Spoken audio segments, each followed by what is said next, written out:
Midi, 31 minutes, Mathieu Laucan en remplacement de Louis-Philippe Brûlé aujourd'hui et demain. 1er mars, on est à l'heure du bilan de la COVID un peu partout au Québec. Vous avez entendu dès 6 heures ce matin le reportage de Louis Lacroix sur nos ondes. Il y en aura d'autres également. Un peu partout aussi, on fait un retour sur la gestion de la pandémie. Hier, à Tout le monde en parle, il y avait le journaliste de l'actualité qui est également chroniqueur à Radio-Canada, Alec Castonguay, qui a publié un essai qui va vraiment au cœur de la pandémie. Là. Il expliquait hier qu'à un certain moment donné, François Legault n'avait aucune espèce d'idée des chiffres qu'il divulguait. Il n'y avait aucun lien entre le terrain et ce qui était divulgué à la conférence de presse quotidienne. Et le point culminant, le crescendo de ça, a sans contredit été les épisodes au CHSLD Aaron, dans l'ouest de l'île de Montréal. Ben nous aussi, aujourd'hui, on va faire un petit bilan. Il est à tous les lundis sur nos ondes, à peu près à la même heure. C'est Patrick Filion. Il est enseignant en biologie et microbiologie au Cégep de l'Outaouais. On le retrouve au bout du fil. Bon lundi, Patrick. Salut, Mathieu.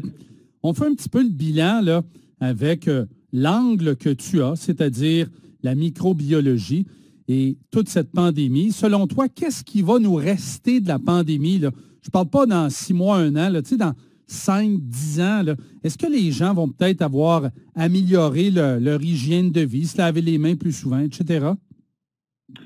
J'ose espérer que oui, qu'il va y avoir des changements positifs en ce sens-là, qu'on va avoir appris de tout ce malheur-là qui nous est arrivé il y a 1 an de cela. Donc, il y a des choses que j'espère qui vont changer, dans le fond, peut-être au quotidien. Tu sais, ne serait-ce, par exemple, quand on va, parce qu'on va revenir à une vie normale, je l'espère, éventuellement, mais quand les gens vont être malades, avoir un rhume, une grippe ou la COVID, parce que la COVID va toujours rester, donc de se couvrir le visage. Donc, même si dans un avenir peut-être à moyen long terme, là, que les gens vont être vaccinés, qu'on va avoir une certaine sécurité, puis qu'il va y avoir moins de cas quotidiens, puis on n'en parlera plus justement au quotidien, mais qu'on va avoir appris de ça et qu'on va justement changer ces petites habitudes-là qui vont faire la différence, c'est qu'on va avoir moins de transmission de maladies, peu importe laquelle ce sera, le grippe, COVID ou autre virus là, qui va se pointer le nez d'ici quelques années. Donc, il y a ces choses-là qu'il faut apprendre. Moi, j'ai été très heureux de voir aussi, là, je sais qu'il y en a que ça les inquiète, mais moi, ça m'a fasciné, là, la rapidité avec laquelle on a développé un vaccin, les technologies, puis de réaliser à quel point, quand l'être humain s'y met avec les ressources en argent, en temps et en personnel, à quelle vitesse on peut trouver des vaccins, des remèdes.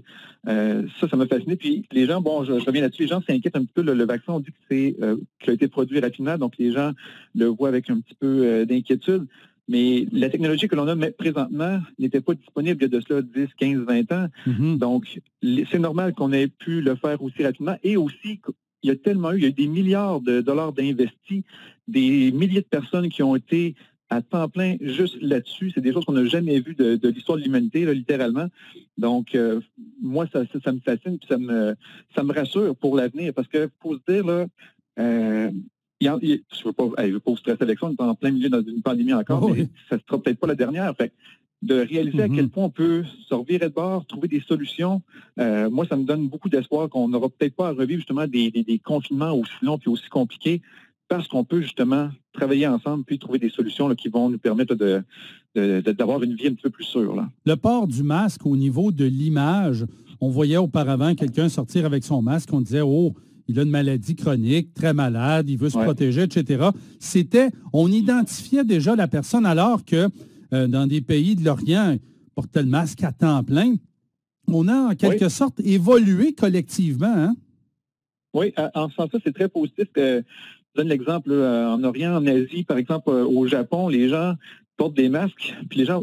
Quand nous, on n'est pas habitués, on pourrait dire, c'est quelqu'un, comme tu dis, qui a une maladie grave ou quelqu'un d'hypochondriaque qui a peur des autres. Mais souvent, c'est que c'est cette personne-là qui est elle-même malade et elle veut protéger les gens autour d'elle. Mm-hmm. Donc, moi, c'est ce genre de choses-là que j'aimerais voir. Par exemple, si moi, je prends l'autobus, je me rappelle, ne serait-ce que l'année passée, là, avant le confinement, tu prenais l'autobus, puis il y avait quelqu'un qui toussait dessus, puis tu sentais la petite brise dans tes cheveux. Donc, clairement, c'est pas le genre de choses qu'on va peut-être soit tolérer ou pour lesquels on va faire plus d'attention à l'avenir. Donc, quand nous-mêmes, on est malade, on va vouloir protéger les autres. Donc, de porter un masque, de se laver les mains ou tout simplement de ne pas sortir, c'est peut-être la meilleure chose. Quand on est malade, de rester à la maison. Moi, je me rappelle à l'époque, on avait le droit de faire des parties de temps des fêtes. Oui. Moi, c'est des parties avec de très nombreuses personnes. Puis bon, les gens venaient quand même s'ils étaient enrhumés, malades. Puis là, c'est arrivé au début janvier, puis tout le monde avait la gastro. Là. Donc, on va avoir un meilleur réflexe, je pense. OK, si je suis malade, je vais être plus responsable cette année, je n'irai pas voir toute la famille, tous les amis, ou je les verrai plus tard. Donc, il y a peut-être des choses positives qu'on va ressortir de cette catastrophe-là qu'a été la pandémie. Là. Mais, il y aura toujours Zoom pour les parties. On a fait ça dans le temps des fêtes, tout le monde. Là. Ça peut très bien se pratiquer. Autre phénomène aussi positif, et c'est l'autre sujet du jour, Patrick, c'est le gouvernement utilisait encore beaucoup, en fait, le ministère de la Santé utilisait beaucoup le fax. Hein? On déclarait les morts par fax, on communiquait des prescriptions par fax. Tu sais, on était comme dans les années 80. Là on a la possibilité d'avoir un passeport vaccinal digital qui nous donnera en quelque sorte une carte à puce pour rentrer dans un spectacle, rentrer dans un lieu. Est-ce qu'on est maintenant rendu là au Québec ou ça, c'est trop rapide? Je crois que tranquillement, on en discute de plus en plus dans les sphères politiques. C'est quelque chose peut-être vers lequel on va s'en aller. Je sais que ça je ne vais pas entrer dans la question justement éthique, sociologique de la chose, mais au niveau microbiologique, c'est quelque chose de sensé, de s'assurer justement que les gens sont protégés contre une telle ou une telle infection. Puis je veux faire réaliser aux gens, là on pas qu'on s'inquiète, mais on a peur un peu pour notre liberté. Mais il y a des gens qui, par exemple, vont partir en voyage. Puis moi, par exemple, quand je suis allé au Guatemala ou au Pérou, on exigeait que j'aie eu les vaccins contre la fièvre jaune. Donc ça, c'était une espèce de passeport vaccinal. Donc les gens en voyage ne se cassent pas la tête, vont dire c'est parce qu'il y a une maladie là-bas, c'est dangereux. Mais là, la maladie, elle est présente ici. Fait que je ne comprends pas les gens qui acceptent de le faire sans broncher pour aller à l'extérieur, parce que les gens ont l'impression que la maladie est peut-être plus grave. Mais là, la COVID, elle est présente ici. Donc pourquoi on ne voudrait pas se protéger nous-mêmes sur notre propre territoire? C'est ça que je trouve un petit peu bizarre. Donc, mais bon, c'est quelque chose vers lequel on pourrait s'en aller. Puis là, je sais qu'il y a des gens qui disent, les personnes âgées n'ont peut-être pas accès à des téléphones cellulaires. Puis encore là, je trouve que c'est peut-être de l'âgisme un peu. Je suis mal certain que les gens sont assez débrouillards pour s'en trouver un. Mais il y aurait d'autres façons, peut-être des bracelets ou quoi que ce soit, là, de démontrer que l'on a reçu la ou les doses vaccinales. Donc, c'est quelque chose qui est à envisager. Je pense qu'on en parle déjà. Puis il y aurait des bons côtés à ça. C'est sûr que ça serait peut-être pas parfait au début. Certains pays l'ont instauré. Là. Je pense que c'est Israël qui l'a. Là. Donc, ça existe ailleurs dans le monde. Là. Oui, ça existe. Ça fonctionne très bien. Puis eux sont chanceux dans un sens, c'est que une très large proportion de la population a été vaccinée et à 2 reprises.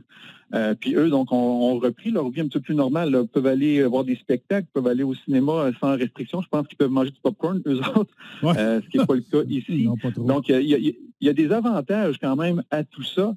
Puis leur système fonctionne très bien. Donc, est-ce qu'on pourrait implémenter la chose ici? Je crois qu'on en est capable. Tu disais qu'on fonctionnait avec les fax, mais je pense qu'on est assez brillant pour faire évoluer un petit peu plus la technologie là, pour s'arrimer avec les années 2020. Là. Écoute, Patrick, un grand merci à toi. On te retrouve la semaine prochaine, même heure, même poste. Toujours un plaisir et bonne journée. Patrick Filion, il est enseignant en biologie et microbiologie au Cégep de l'Outaouais.